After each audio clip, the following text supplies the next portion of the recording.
Start at the end. It may sound counterintuitive, but when it comes to working out site values for development or even values for refurbishment projects, you start at the end and work backwards. If you are interested in house flips or small development projects and you want to receive a free copy of a lighter version of the spreadsheet that I go through in this video, make sure you stay watching the video till the very end to find out how you can get that free copy. If you're trying to work out what you should pay for a development site or a refurbishment project, you start at the end. First, you need to figure out what you're going to be allowed to build or what you're going to try build or develop on it, and work out what the gross value of that end project would be.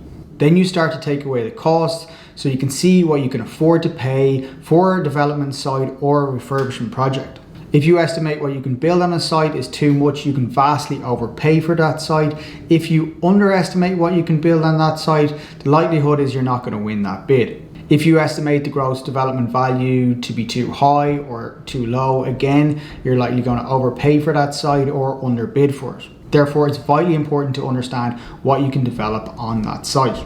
The first place to look in most cases is development plans and zoning for that local area.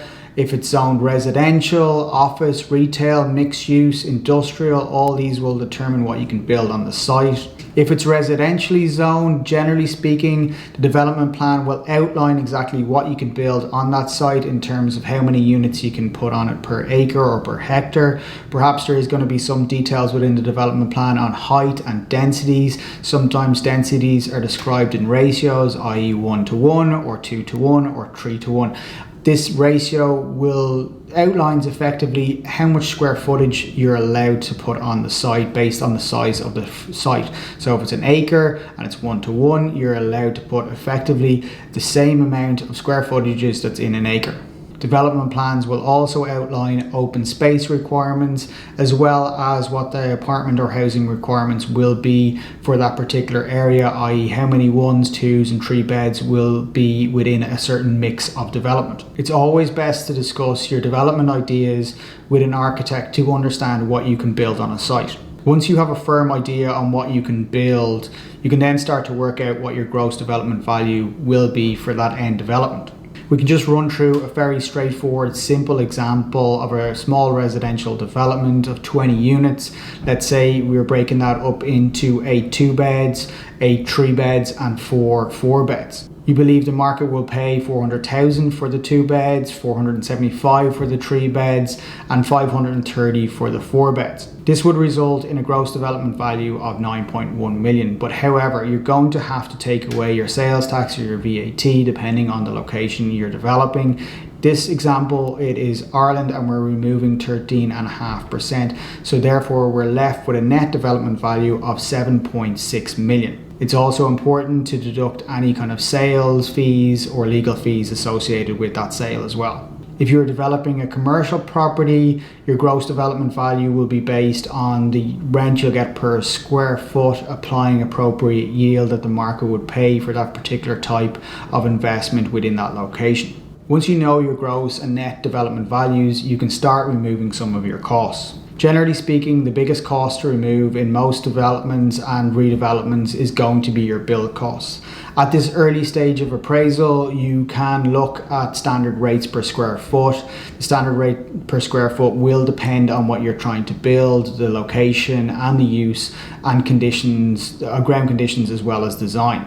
Office rates per square foot will differ from retail, industrial rates will differ from apartments, and houses will also differ from apartments as well. So it's important to apply the correct build rate per square foot. Average build costs can be found online in Ireland. Generally a good source of it is the SESI as well as Build Cost Ireland, but it is important to understand that you're matching the right build cost per square foot with the project that you're looking at, and as you do more and more projects you will get more and more familiar with the overall cost per square foot for different types of designs and different layouts as well. Generally speaking, average build costs that are provided per square foot only include the main structure, so it's important to add in costs associated with car parking, landscaping, roads, etc., anything else that's outside the main structure. Generally, you should also allow for some contingency within your build costs. Anywhere between 5 or 10% should be adequate, but it will depend on how complex the actual overall development is. Planning drawings, design drawings, engineering drawings, all of these will be required during pre-construction and construction. So it's also important to include some costs for professional fees, maybe 8 to 10% of the overall build cost. Depending on the site or the refurbishment that you're looking at, you're also going to have to consider some additional costs that aren't included within the standard build cost per square foot, including demolishment or site clearance, as well as it's important to understand that you will need to hold insurance as well. Other costs associated with development or redevelopment will include local council costs in terms of council contributions, planning contributions, levies to water and gas, electric, all of those contributions need to be considered, and connection costs need to be considered as well. There are other costs you'll need to consider depending on the project. If you're doing a residential project and it's a large residential project, you'll probably need marketing costs, its own website, perhaps signage and hoarding all around the development. You'll also need agents fees as well as legal fees. You may need to add in white goods for each house and apartment. That also needs to be included within your cost because it's not within the standard build cost rate.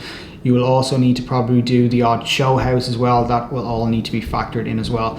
If you are developing in Ireland, you will need to consider social housing and Part 5 requirements and the contributions that you will need to make to the local council in regards to your Part 5. You'll also have to build in finance costs to holding the site as well as construction costs. If you have applied VAT to new residential units, you may be able to claw some of the VAT back that you've paid on your construction costs. Your finance costs will depend on the interest rates that are being applied to your project, as well as how long it will actually take for you to develop the project out from buying the site through planning as well as construction. The next important step to consider is working out your profit.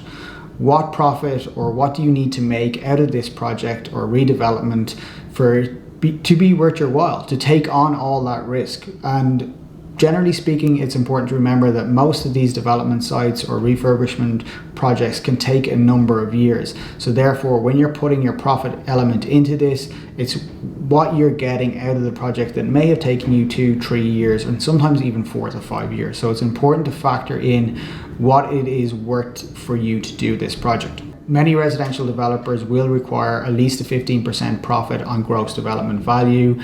This allows for some flexibility in terms of movements from market dips, etc., or costs going up. It covers most banks off in terms of making sure that there is some fat there in case a project goes the wrong way. But in most cases, banks will look that a project is generating at least 15% return, and it is important to remember that that 15% could be over a number of years. If a development site is more riskier than others, many developers will push up the requirement for profit, perhaps up to about 20% to cover off that extra risk. If a site is less risky, i.e. it already has planning permission and a developer can quickly start to build as well as lock in construction costs, perhaps they're willing to move their percentage profit down to 10% or even lower. Once you've taken all of your costs away from your estimated gross development value, including your finance costs and your required profit, you'll be left with a sum of money that allows you to acquire that site or that redevelopment project. In this example, you're left with 631k that allows you to spend on that particular project or that particular site. But it is important to remember that you also have to factor in your cost of acquisition, which will include stamp duty, legal fees, and perhaps an agent's fees as well. And therefore, in this example, what you can pay or what you can bid for that site is 530k. If we say planning permission was already granted on this site and you believe the risk is reduced, perhaps you're willing to reduce your profit margin down to 10%. This would allow you pay 910k for that site. Or perhaps you think housing values will go up even further and you provide an even higher gross development value, which would allow you bid perhaps even as high as 1.06 million. So you can see in this example where I change just one or two factors, it has a massive impact in regards to the value or how much you can afford to bid on a particular site. Changing the profit margin, changing the gross development value, or even changing the number of units that you can actually get on a property or a site will vastly change how much you can bid for that site. The example that I just shown is relatively straightforward example. These development appraisals can get quite complex as schemes get larger and larger and more complex. The development appraisals generally get more complex as well. But no matter how complex it is or how straightforward it is, I would always recommend building in some sensitivity within your development appraisal. Change your interest rates, change how long the project is going to take, increase or decrease your price per square foot, change your gross development value. All of these things should be moved around and changed constantly so you can proof check all your details and figure out what the ideal value of that site is. I've also made a more simple version of this spreadsheet, which would be more suitable for house flipping, where you include the end value of the project or your house flip and work backwards to see what you can afford to bid on that particular project. If you would like to receive a copy of this sheet, all you have to do is follow this YouTube channel, follow me over on Instagram, share this video and take a screenshot of where you shared it, either on Instagram, etc. Take a screenshot and email it to me and I will send you on a copy of that spreadsheet. More details will be below. As always, I want to say thanks for watching. If you're not subscribed already, hit that subscribe button and hit the like button as well.